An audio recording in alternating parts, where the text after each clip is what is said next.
Jo sempre havia volgut ser metge, però jo vinc d'una família de jornalers i llauradors. Vivia en Bon Repòs i Mirambell. Mon pare era un llaurador, inclús jo de xicoteta li ajudava en el camp. Vaig començar a treballar per a poder aportar en casa algo i sobretot poder-me aportar jo també una ajuda per a poder estudiar. I vaig treure una oposició en el Ministeri d'Agricultura i era auxiliar administrativa durant el matí. Vaig començar a fer el batxillerat nocturn, que era de 7 a 10 de la nit.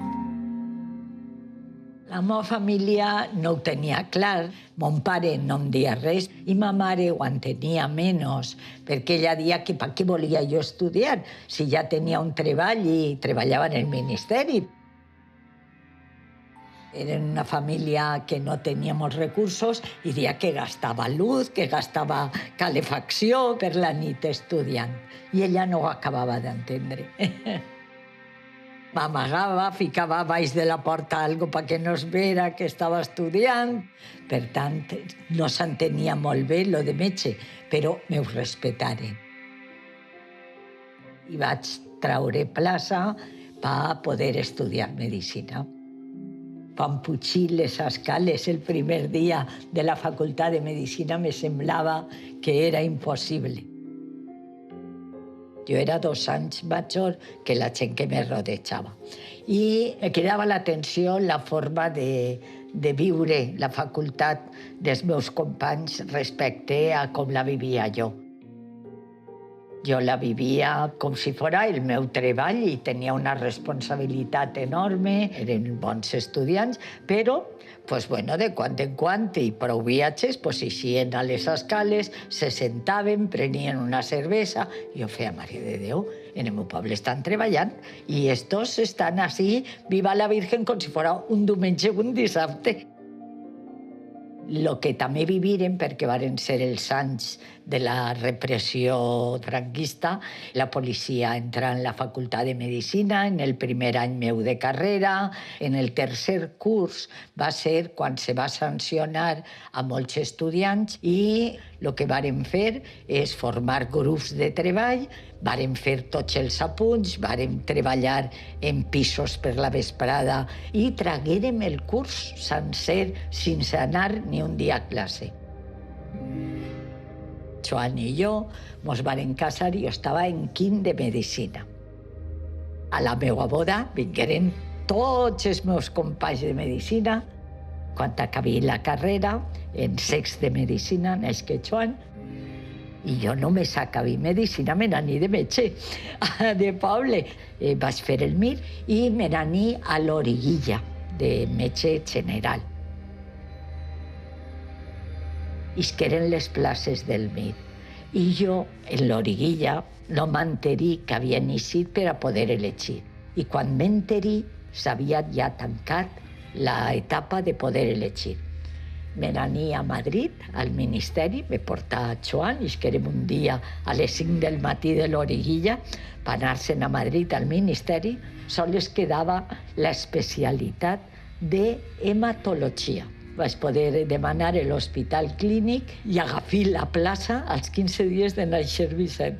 I a més cesària, perquè jo totes 3 fills han sigut cesàries.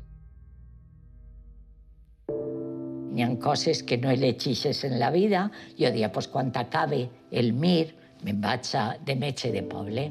Però va vindre un jefe d'un hospital important i va fer el servei d'hematologia i oncologia.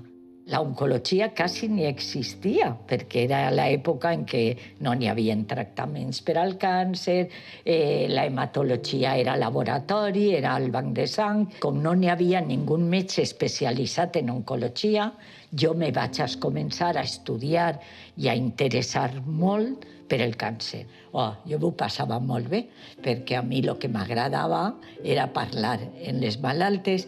Ahir vaig tindre molts dubtes de si després de tot això me n'anava a un poble a fer de metge de poble, perquè continuava i continua agradant-me, però me vaig donar compte que feia més falta fent això, que ja havies començat i tenia possibilitats de fer-ho.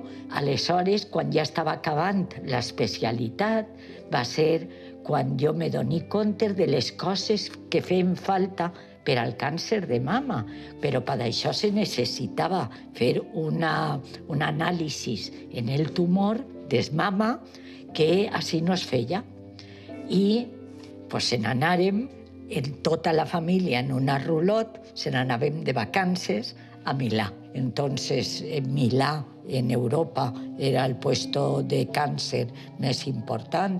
El Joan m'acompanyava perfectament i mantenia que jo tenia que anar a dependre. Jo anava a les 6 del matí en el tren a l'Institut de Tumors de Milà.